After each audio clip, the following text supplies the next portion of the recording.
বাচ্চার পুষ্টি কি কৃমি খেয়ে ফেলছে? লক্ষণ ও সমাধান জানুন। আপনার বাচ্চাকে পর্যাপ্ত খেয়েও দুর্বল হয়ে যাচ্ছে কিংবা রাতে ঘুমানোর সময় হুপ খিটখিটে থাকে? হতে পারে এর কারণ আপনার অগোচরে থাকা পেটের কৃমি। কৃমি হলে বাচ্চার পুষ্টির একটি বড় অংশ কৃমি খেয়ে ফেলে, তাই খেয়াল করুন এই লক্ষণগুলো।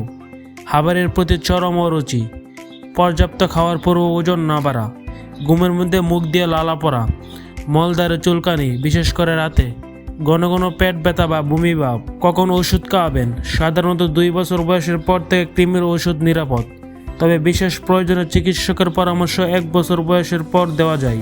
মনে রাখবেন, ওষুধ খাওয়ালে পুরো পরিবারের সবাইকে একসাথে খেতে হবে, যাতে একজনের থেকে অন্যজন না চড়ায়। সতর্কতা: ওষুধ খাওয়ানোর আগে 3টি কথা অবশ্যই মাথায় রাখুন। 1 নম্বর, বাচ্চা পুরোপুরি সুস্থ থাকলে তবে ওষুধ দিন, জ্বর বা অসুস্থতাই নয়। 2 নম্বর, খালি পেটে না খাইয়ে রাতের খাবারে অন্তত 1 ঘন্টা পর দিন।